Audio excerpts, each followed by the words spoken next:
We don't have those funds in Europe. That's a huge problem.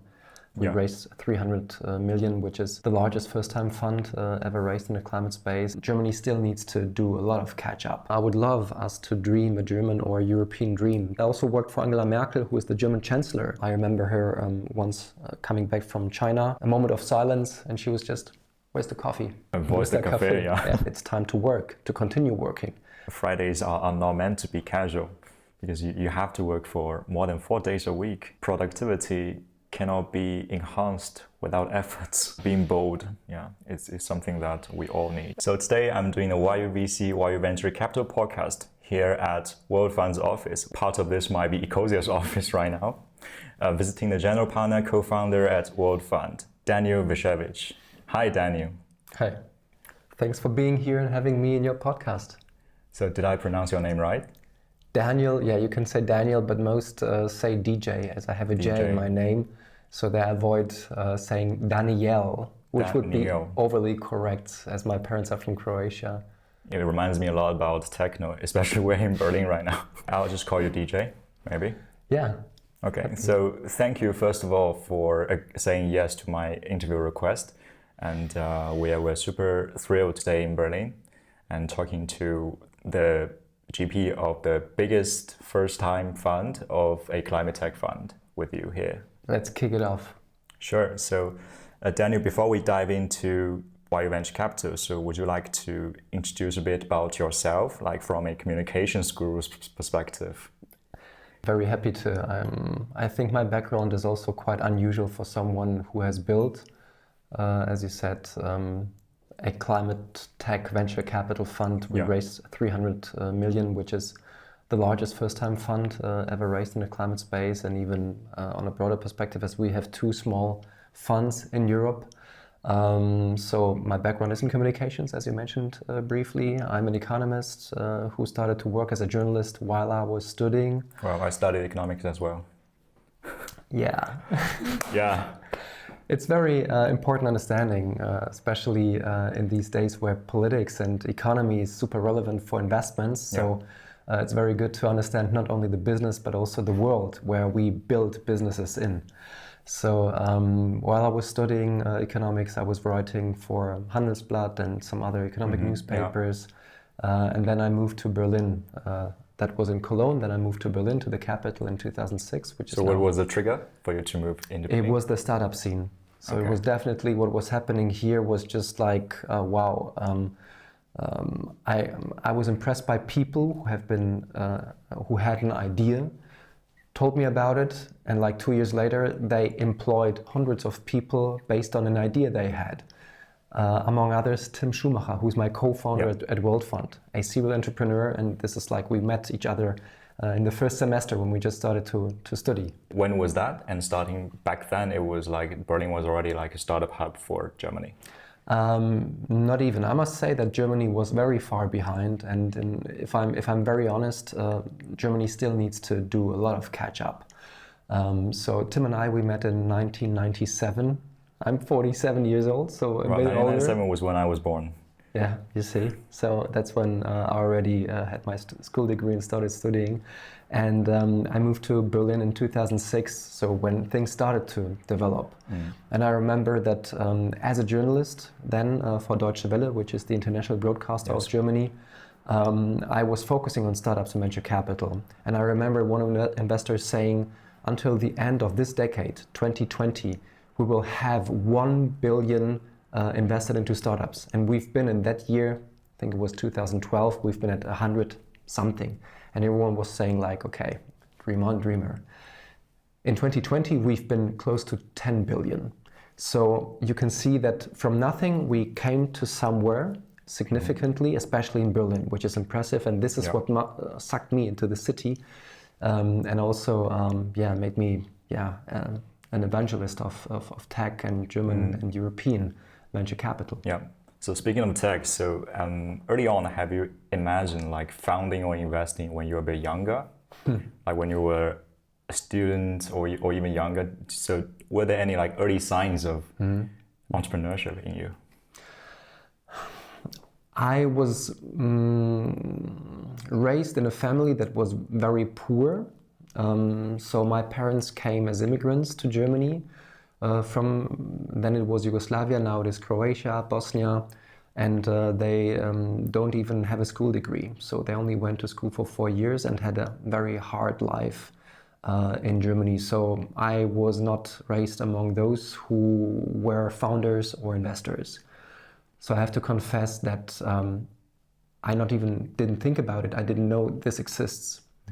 It only happened when I met Tim and I became a journalist. And then my co-workers, journalists, said, "You're so much into this topic, you will be a founder one day, you will be an investor one day." And I was so much a journalist, investigative journalist. I loved writing, telling stories and reporting about others that I was convinced never ever will this happen. But it happened. Yeah, so especially when you were a journalist, so you really are down to earth and really, on a daily basis, touch those founders at the earlier stages, before they became something. Yeah. As you mentioned, you're originally from Croatia, you're an immigrant investor. So nowadays, like investors, VCs always talk about immigrant founders, and because statistics show that immigrant founders are more likely to build great companies or unicorns. There are even studies being made for that. And so what kind of edge does being an immigrant investor give you? So the one definitely is when you come from down there, you're not afraid of being poor, as you know that life goes on and people are happy there too. Yeah.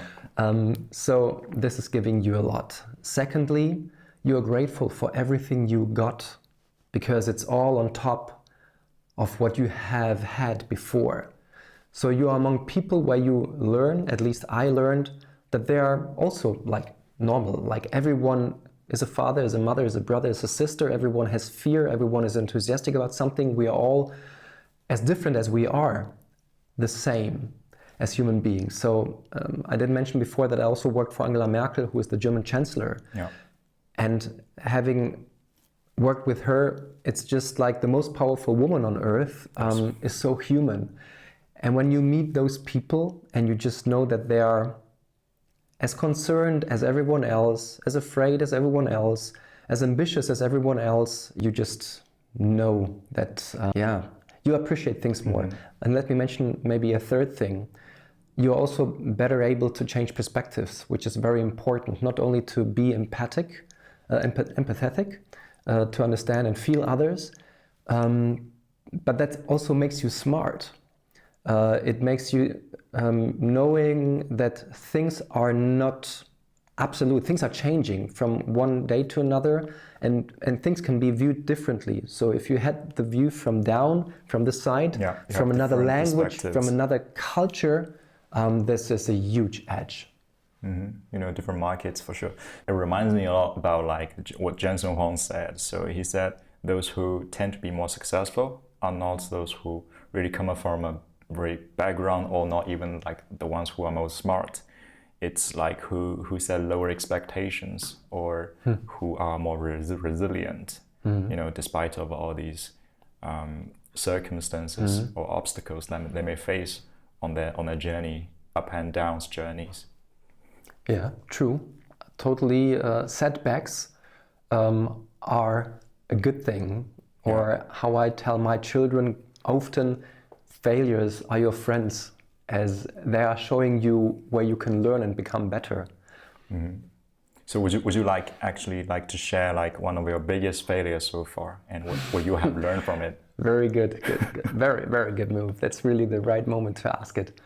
Many failures I did. So what was maybe regarding WorldFund, my biggest failure was to talk a lot about the climate crisis. So when I started fundraising, I was like, okay, let's build a huge fund as the problem is huge. And I was talking a lot about the climate crisis. This is, by the way, also what made me turn into an investor, because as a journalist, I learned that there are so many brilliant founders who are building technologies that can help us decarbonize. Yeah. But we have only e-commerce venture capitalists who don't understand the technologies and don't invest in those brilliant founders who will save us, basically, right? Yeah. And there's a funding gap there. Yeah, there's unfortunately still is. So it's still huge. It's still huge. But so this made me go into venture capital, and if no one else is filling this gap or seeing this opportunity also of brilliant tech that can scale to valuable companies, with Tim together, with Daria together, another very experienced investor. So of course you couldn't only have like people who talk about climate crisis and have been journalists. This is not the kind of people that LPs would have given money to. Mm-hmm. But this was my mistake at the start when I, like everyone was like, yes, we need such a fund, good luck. But only when I started to understand the business opportunity, and there was one sentence that I then repeated when I got it, that we invest in startups that are scaling decarbonization technologies with significant emission savings potential, because we believe in a world of decarbonization, those companies will be among the most valuable of the next decade. So only this created the path to success, let's call it. But before that I was struggling, and I was, I think, very idealistic. So LPs don't give you money because they want to save the planet, forget it. They give you money because they believe you will return a multiple. Yeah, so once they see the traction there, and then they're more motivated. Yes, when they see the traction, the track record, and when they see the business model, and of course, in my team, it's all capitalists who are very much climate crisis aware of the huge opportunity that we have, especially in Europe, based on leading climate tech R&D. But they are also very much in the game because they know we can earn a lot of money. Investing in climate tech is not only about investing in green, but investing in green at the same time investing in something that could return. Absolutely. Yeah. Go back to your early stages as a journalist. So you really had different stages, or with different companies that you worked with, companies that you founded, like Cult Reporter, right? Yeah. That you co-founded, or at DW, Federal Press, Project A, and etc. So are there any like publications that you still take pride in? Maybe you can pick one from each period. Yeah, maybe I can pick one from Deutsche Welle. This is definitely Startup Berlin, City of Ideas, which was 2 seasons reporting about founders and investors, going very deep, and it was really a very, very cool series of startups founded in Berlin, investors, and all the downs and ups. Like also the main character was an immigrant from Chile. No, in fact, he's Swedish, but immigrant from Chile to Sweden, and then he, as a Swede, came to Berlin to found a company. And so it was very, very, I think, intense. Is that something like German dreams? Yeah, I would describe it like that. I would love us to dream a German or European dream, to exactly that, out of our diversity and many migrants that we have, that they inspire us, and this is the dreams we should follow.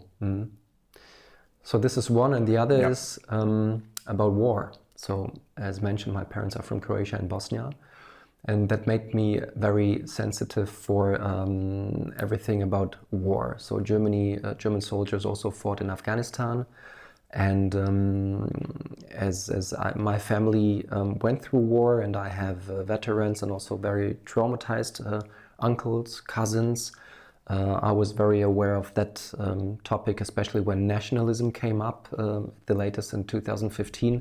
So for Kraut Reporter, I did things about soldiers, but also I reported about, it was called Zetra Project. It's a project of investigative journalism about the peace movement in Yugoslavia. And you could see that those people, of course, then experienced war, although they fought for freedom. And it was important to me to show that war, it comes step by step, very silent. So it's nationalism, it's hate, it's word, then it's a few actions. And we are on a very bad path nowadays. So, yeah. So yeah, I think we all have like take it granted for like a peaceful world. Yeah, unfortunately it's not granted, and we really need to understand each other.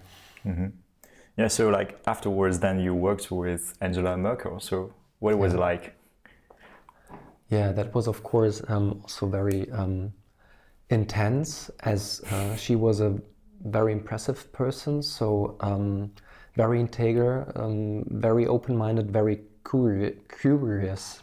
Yeah. I mean, she's by herself a role model in terms of that she grew up also in a poor environment. She really, as an Eastern German in the GDR, before the wall came down, had also limited opportunities. Yes. And then the opportunities, I mean, the first thing she did when the wall came down, she traveled to the United States with her husband to see the free world. And she's a very, very humbled person. So this is the most, the strongest impression that I have from these times, just being close to the most powerful woman on earth, who's just so much to the ground. Yeah, and she must be direct and straightforward, as all Germans are.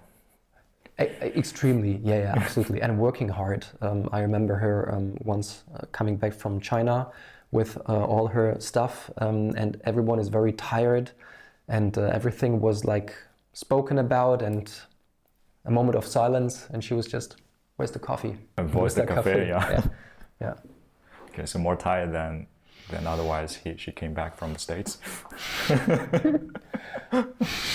No, that's not the point. The point is that she was there to work. We are all together, not a time to go to bed. It's time to work, to continue working. That was the point. So everyone expected everything was spoken about. So we are done. No, we are not. I believe that further trains your resilience, for sure. Yeah. Yeah. And later you stepped further into VC, right? So working with Project A, now co-founding WorldFund. So what you have learned and maybe unlearned from stepping deeper into VC as a journalist? So at Project A, I was the director of communications. Yeah. Also Florian, I knew him, and Rainer, another partner at Project A. Rainer even I knew from Cologne times, 25 plus years. Florian since my time as a journalist in Berlin, 10 plus maybe, I don't know, yeah, easily 10 plus, maybe 50 plus years. And so I like to work with people whom I like. There's a base of trust. And if you are coping with it very well, it can help you a lot to also overcome difficulties. You need to be direct, knowing that you respect each other and like each other a lot. So this is a very good ground to be even more open. And so what I learned there is, of course, venture capital from the inside. Even though I was reporting about it as a journalist, you get a different view when you work for a venture capital firm. And then I understood even more how much venture capitalists are able to decide which company, which founder will be successful, and at the same time which technology will succeed and which not. And I thought this power should be used for climate technologies as well. So at Project A, it was not possible for me to, as I was only the director of communications with huge ambitions, but it was very clear that those ambitions I couldn't live at Project A. And then, Project A helped me a lot with building that fund as well, namely the people I mentioned before, but also I could mention many more. So it's fantastic if you have people that you are leaving and they're helping you with your new project as it is their own. Let's give them a shout out. Yeah. And we now have a co-investment that we will announce very, very soon, Project A and WorldFund. Yeah. Okay, cool. So, could you also describe a day in your life as a GP here at WorldFund? What things would you do after our meeting? This is the casual Friday, but of course it could be something that you want to share. Okay. No casual Fridays. So weekends are for my family. So 2 children, family first. You can only be successful if you have a happy private life. So at least I think 99.9% of people only can give their best if they have a healthy relationship with their partner, and if they have a family with children that they are there when children need them, and it's not only in situations where they urgently need you, but you should have an everyday life with them. But Friday, no casual Friday. So right now I'm very much occupied with a white paper that we will publish. It's about the importance of climate tech for European resilience. And speaking to a Chinese investor, this has a lot to do with the new geostrategic things that are happening. On the one hand, US that wants to put tariffs on everything. Yes. And on the other hand, China that is leading in many climate technologies, which is great, but which is also like we in Europe need to step up when it comes to commercialize our R&D and technologies. Mm-hmm. So we are leading in technologies, but we don't have the capital, and we really have a very good ground to compete with strong Chinese also technologies. And so this is something we're writing about, where we say, okay, in the new world, we as Europeans have to build up resilience, and climate technologies are a huge and very important part of it. And then, of course, we are looking at a few potential investments. So I'll go through 2 investment proposals of 2 companies that my team is very much eager us to invest in, one battery company and one that can replace fertilizers. So as you see, it's always about decarbonization. Yes. Of course, many more things. I'll call with a potential LP for Fund 2. So next year we'll start to raise our next fund, and still preparations are exciting. Sounds really exciting. So like within a simple day, like you already cover like fundraising, investing, management. Okay, hopefully not exiting because it's just year 3 or 4, right? Yeah, we even started to invest in 22. So a few investments we had in 21, but basically we are 2.5 years in the game. So no exits foreseen for the next year, but let's see. So there's one company that could make an IPO. Wow. Let's see. Yeah, and some also where some strategic investors are very much interested in buying them early, but not our goal to sell so early. We want to have a larger upside. Exactly. So regarding WorldFund, so how did the initial idea of WorldFund come from? So you and your co-founders. Yeah. What was it like? What kind of a night it was? Yeah, so we are all very much threatened by the climate crisis, by heats, droughts, extreme weathers, by tipping points that we could cross and which affects billions of lives. Let's make a pause. It's really... billions.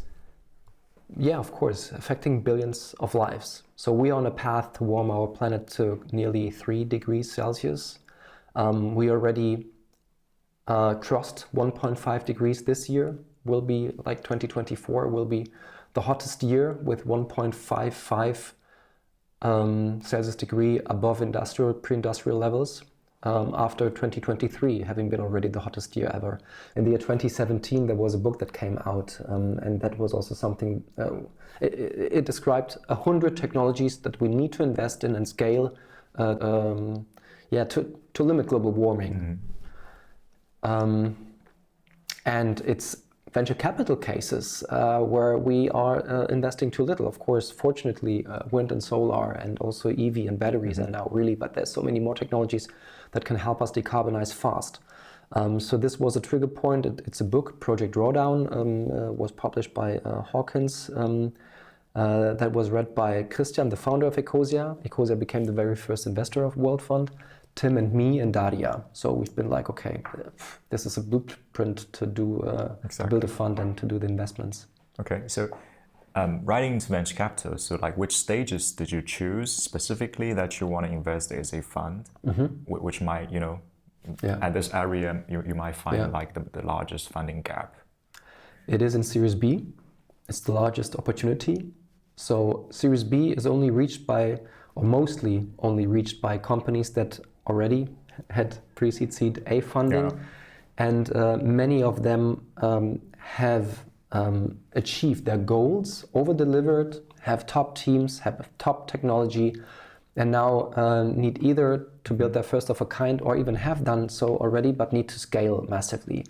And this is where we don't have the funds in Europe. Why wasn't there any? Like, was it because like okay, it's already after its post Series A, and you know, like the scaling signal still is missing.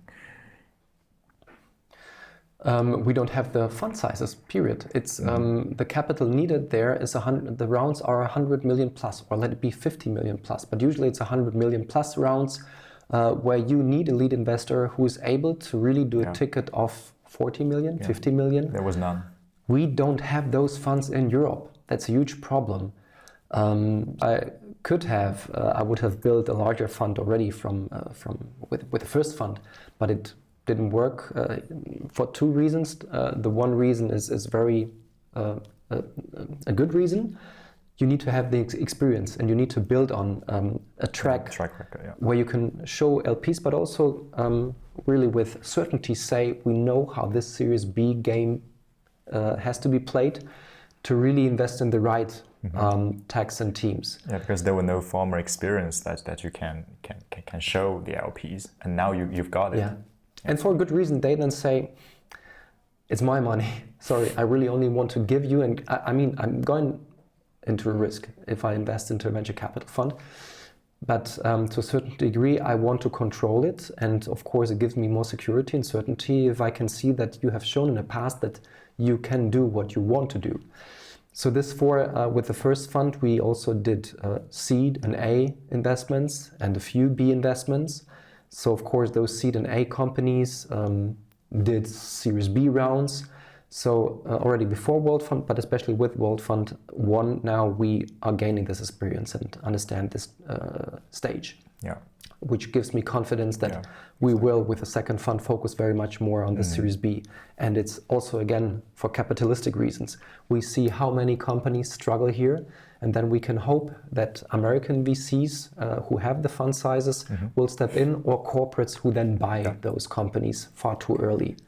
Yeah, so do you solely invest in European companies, or sometimes also companies in the States? We could invest everywhere, but we focus on Europe only. So if we could, and we looked at American companies and also Asian companies, so far we've only done investments in Europe. Okay. Yeah, because like if you invest in the States, there are also like other climate tech funds in the States that you might cooperate with. Yeah, we should see the clear value that we as WorldFund could add, which usually I would say for an American startup is limited, except for if it really wants to grow into Europe, and it needs the network that we have with German Mittelstand or German corporates, and then of course it makes sense to use us as they scale in Germany and beyond. But let me say one sentence that I also what is condensed: European technologies with global applicability. So, for example, the one company I mentioned before that we are looking at now that can replace fertilizers, the first use cases and farms using that technology are in Southern Asia, in countries like China, Thailand, Vietnam, because it's focusing on rice production where a lot of emissions can be saved. So it's a European company, but the tech was rolled out in those countries. Yeah, I see it's valid. So like Europeans or European companies are very good at doing 0 to 1. You're very good at spending or making real impact through R&D. And you do have this kind of scalability issue sometimes. And with the more advanced or proficient supply chain advantages in China or Asia, it can really be magnified. I mean, the market could be unified in a certain way, if that's needed. Yeah. Like, do you have any other like spotlight for some more of your portfolios that you want to highlight? I'm very happy about the investment we did in Scalability, which is a battery recycling company.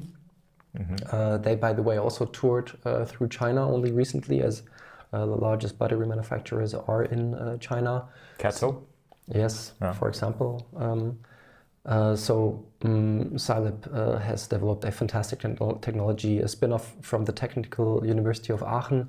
A strong female founder, Lilian Schwich. That's the couple I mentioned before. Okay, she and her husband Gideon and Paul, another friend of theirs, founded that company, and it's scaling fast, and they're building a huge facility now in Germany to recycle in a very environmental friendly and a very cost-savvy way cost-saving way, lithium-ion batteries, but also all kinds of batteries. Maybe that, but I could point out many more. EcoWorks or isolating buildings. You know that because you worked before that for PropTech One.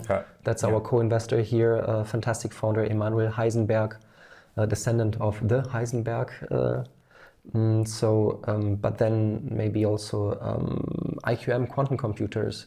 New computing can be used for many climate use cases, can discover new materials, climate modeling, develop new materials or chemistries for EV batteries, for example. So IQM quantum computers is also a huge so it's really not about like pure play SaaS softwares anymore. It's really digging deeper into like the hardware parts. Yeah, 2/3 of our investments are hardware, deep tech, yeah. So as you mentioned, the Scalab, the battery recycling company that you mentioned, so does it really like deal with like all sorts of batteries? Because like there are also like more EVs, being driven here in Germany and Europe, more in future as well.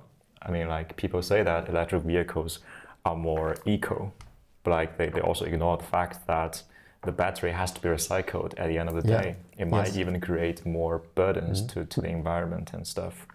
So if like such battery recycling can be better done, it's really a great market opportunity for VCs. Absolutely, for VCs, and again, what we are looking for also great for emission savings. So everything that saves costs, adds convenience, when it comes to food, is healthier, cheaper, I already said, right? Like with the first point, and that can scale fast, save emissions, that's our sweet spot. So as you also like invest in greener food, tech, any like any specific diet for yourself as you consume food? So I'm a vegetarian for several reasons. It's for health issues.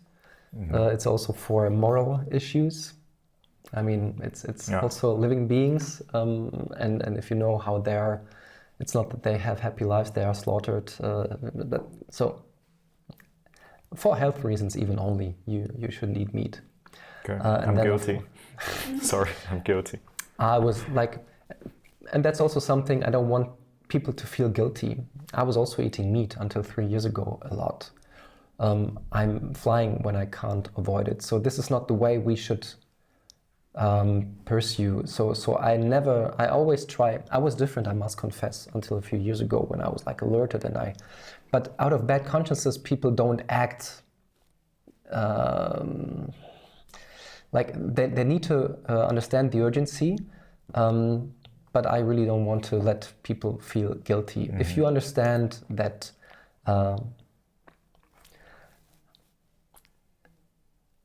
cattle is the number one reason and beef for emissions, which has as consequence all the extreme weathers, and you also understand that it's healthy for you, and you also understand that these animals then you will do it, I think, out of a good reason, because you then feel better. That's maybe also something I should mention. Since I'm vegetarian, I'm happier. Great to see that change. So next time when you visit China, you have to be, you have to tell them explicitly that you are a vegetarian.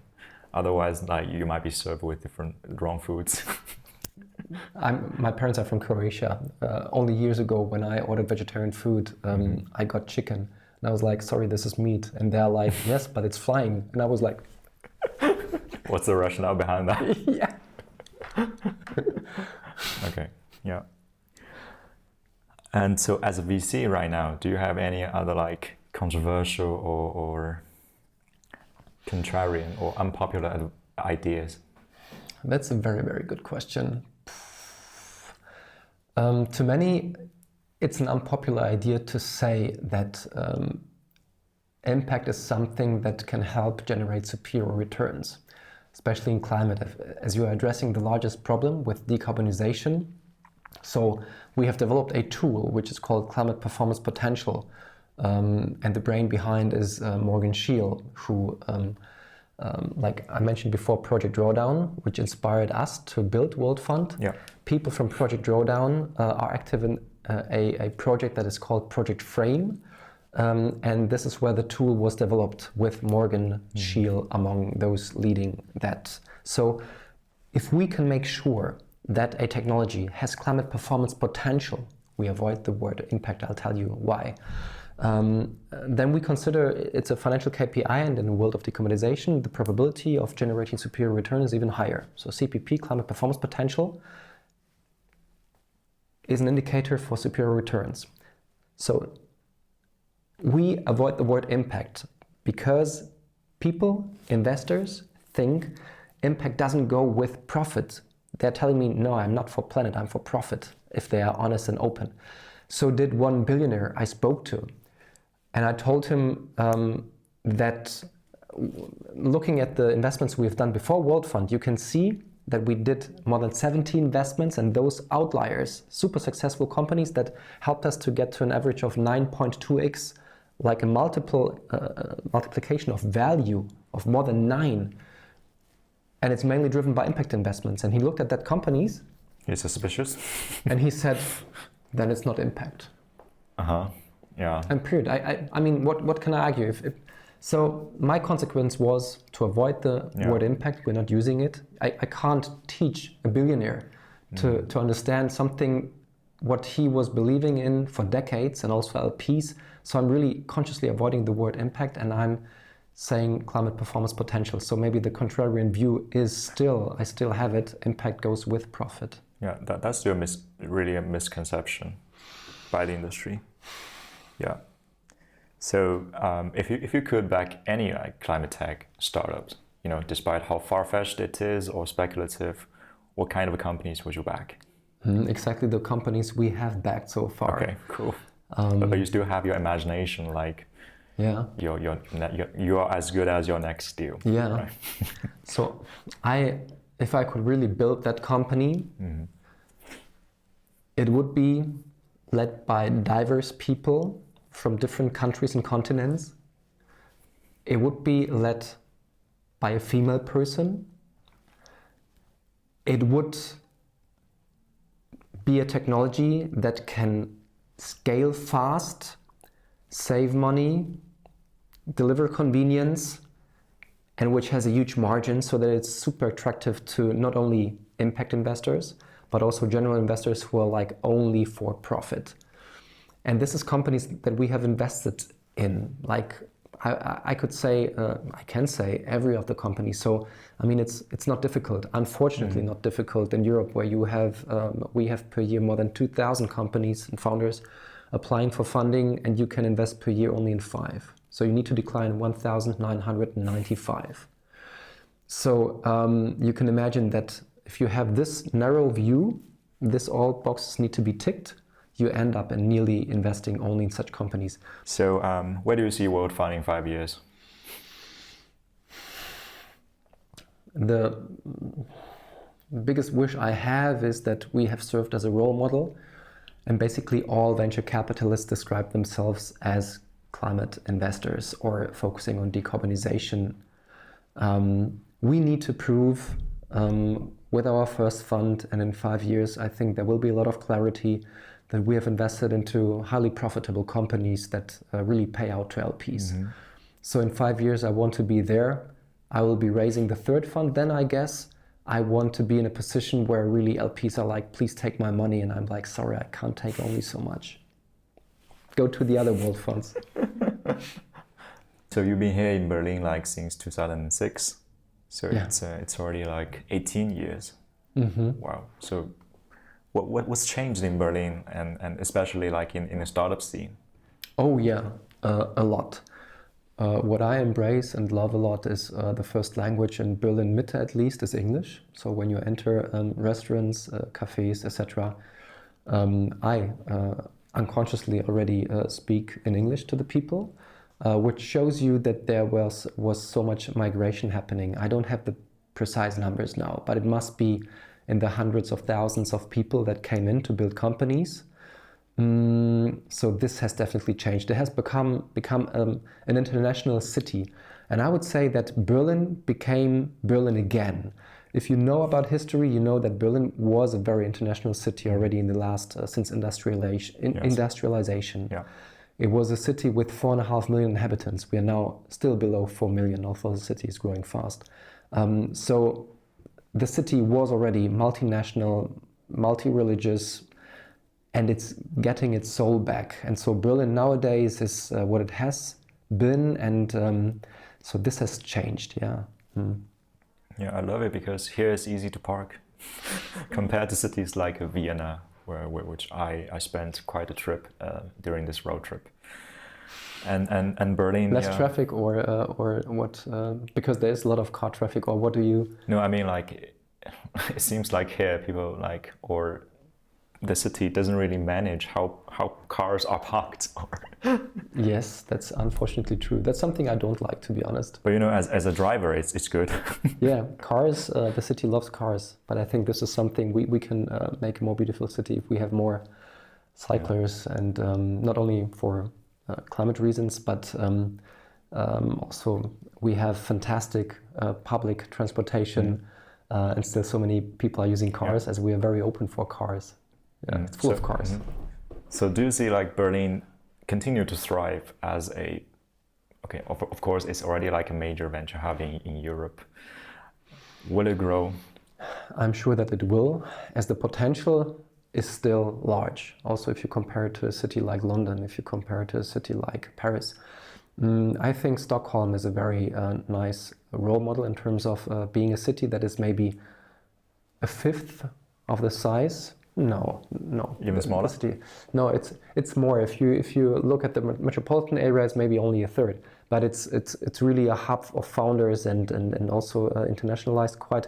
So you can see the gap. If you look at really the number of people living in a city and the number of founders and startups, there's still, as we say in Germany, Luft nach oben, air above. So there's a lot of headroom that can be filled. So you mean like the per capita rate is lower here, so that there's some room for improvement? Yeah, part of our team is in Munich. We have a huge office in Munich, and they are always like, in the last 1 or 2 years, Munich has surpassed Berlin when it comes to founders, but also capital invested per capita. And they're like, look, we are the leading city. And of course it's not, but per capita it became. And so it's good to have competition. Berlin definitely will continue this path. Question is only how fast. Yeah. So are you happy with Germany as of today?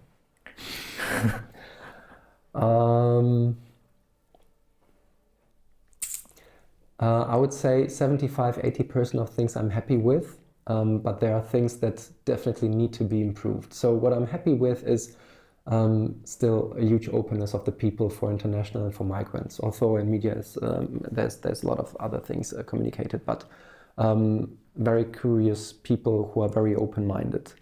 Then you have entrepreneurship in the roots, right? So leading inventors of the last decades and centuries were German. So you can really see entrepreneurial mindset everywhere. Another thing that I think is great, when you speak about the capital, you have so many other cities that are capitals by itself. So if you look at France, it's Paris that is dominating. If you look at the UK, it's London. In Germany, you have, besides Berlin, Munich already mentioned, Frankfurt, Hamburg, Cologne. Then besides Cologne, you have an area of 10 cities that make up nearly 10 million of people altogether with all surroundings, the Ruhr area. So you have many spots. So this is also a kind of a diversity and something Germany can be very happy about. What I'm not happy about is the bureaucracy, that is, and also the regulations. Like, many things make sense. Too many things are so over-regulated and so that it's just it's just taking out speed of those who really want to get shit done. Yeah, but I see changes happening. Like, you as an investor, also you don't have a casual Friday. So that's like, I guess, like the correct mindset that you have to adopt. Okay, because Fridays are not meant to be casual. Because you have to work for more than 4 days a week, because productivity cannot be enhanced without efforts. No, this is maybe where China has done a lot. The success of China is definitely based on the hard work of hundreds of millions of people. Yeah. My personal take is like, so most like Chinese investors or those US dollar fund style kind of investors, they actually don't really understand Europe at all, or they really didn't have any prerequisites or understanding of Europe, and then they don't care to understand Europe. They say, okay, what kind of big companies have come out of Europe, and then they couldn't find clear answers. Okay, everybody looks at AI now. Okay, there's kind of a company called Mistral coming out of France, and what else? And yeah, so for myself, I studied and worked here in Germany, and also doing this kind of road trip while building authentic connections with leaders here. So I personally understand quite well like the entrepreneurship in Germany or in Europe. The density of the entrepreneurship is quite high. And I don't know what kind of reasons cause that. There are actually quite a lot of like amenities in China that you experience, even though you're just middle class or even lower, you know, like, I mean, in China, we don't talk about classes, but you know what I mean. But my point is like, so as an entrepreneur, because entrepreneurship is meant to build something new. So entrepreneurship or building something new really comes out of this kind of a survey environment. That's maybe a reason that I myself concluded that was shaped Europe. I'm super sure that there's truth in it. Of course, the answer would be for sure more complex. Yeah. I'm pretty sure that also courage is the fearlessness, is the source of entrepreneurship, and curiosity. Yeah, if I would boil it down, it's courage and curiosity. And again, maybe the consciousness of this life is short. Let's do the best out of it, and let's really. And when you're curious, you learn automatically, and then you also understand, I think, where opportunities are. And then, of course, you need courage to really create something and also allow yourself to do failures. Yeah, I agree. So maybe one point similar to that was not playing safe, right? Because Asian kids are taught to be playing safe under that kind of education, and here you do have some more room to practice or to experience, to try different things. It's very important. And that's like the prerequisite for entrepreneurship. Yeah. And the allowance to do failures, again, it's super, super important. That's also something where Germans can become better. Yeah. I think that's something what in the US is done very well. So they perceive failures as gained experience. And in Germany, it's more like something not successful. But in fact, it is gained experience. If you are not stupid and doing the same failure again, and most people learn out of failures, but you really need to, if you have this out of understanding that failures are your friends, out of this also fearlessness, what I mentioned before, comes up. So this is very important in every country, everywhere. I've never been, as I said, in China, so next year will be the very first time that I'll be in China, and I'm very curious about the entrepreneurs there, as so impressive things have been built and developed there. And I would like to understand really how it is in China, how things have developed, because I also read about venture capital, that it peaked 2 or 3 years ago, and now it's like on the ground, which is very sad, I think, as it's the fuel for founders. You have to embrace failures in the terms of encouraging people to stand up and try it another time, but different. Totally agree, like the confidence of starting up again, right, in China. And especially if you are investing in climate tech, there must be a lot to be discovered, explored in China as well. So not to mention like bring those great technologies which have proven their viability, feasibility, and then take it, maybe, build some partnerships with the scalability competencies in China. Yeah. Of course, there are like geopolitical tensions existing, like between China and the rest of the world, China and the States, China and Europe. But I feel like China and Europe or China and Germany, like this tension can be moderated to a certain extent. I don't know what's your take on this. Absolutely, that's exactly also my take. So, absolutely also my take. It's so important to grow together, as we've seen all the wealth that we have gained all over the world in the last years was based on trade. What's missing in Germany or Europe for it to be a super venture power in the near future? 3 things at least. Unity, and this comes with a single market and with a capital market union, so that we are, when it comes to financing, investing, one market. Yeah. Second, we need this larger funds. It's really a problem. And third, we need exit channels that are in Europe, which means also larger stock exchanges. A huge problem right now is that successful European companies usually go to the States, to the New York Stock Exchange. Yeah, the same thing happens in China. Yeah, and this in Europe we could easily avoid, as we are a very wealthy continent with, I think, 33 billion euros that are not even used for investments, that are just like saved in the Eurozone.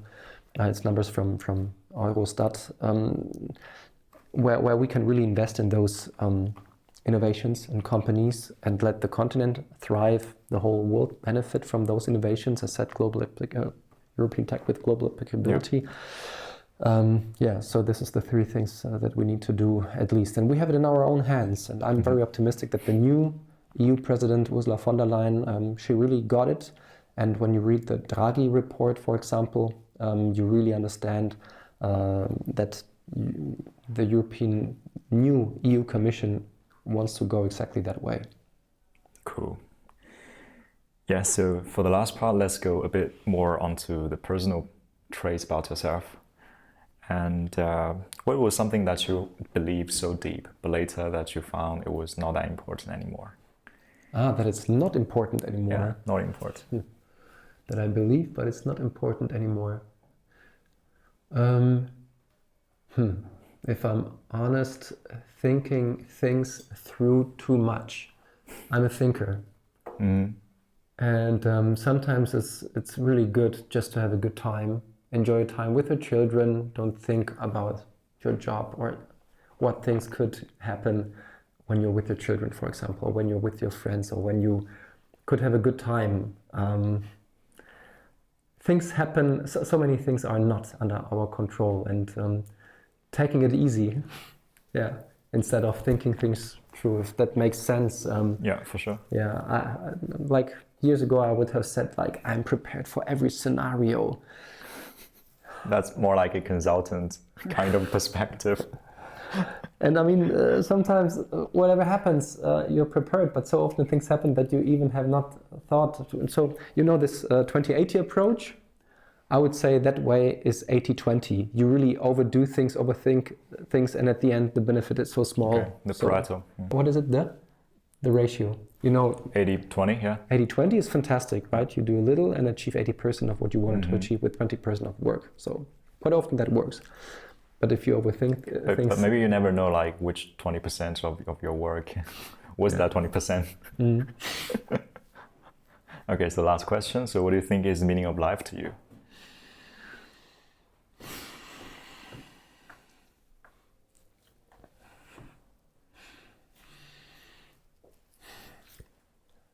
In the end, it comes to living together in peace and harmony, right? As we are social beings and we all strive, when you boil it down, we strive for recognition and we strive for love. So the meaning of life is to try to be as helpful as possible to one another, to be friends, brothers, sisters, to, yeah, that's in the end, you should really Yeah, it's that I have something that I do with my family.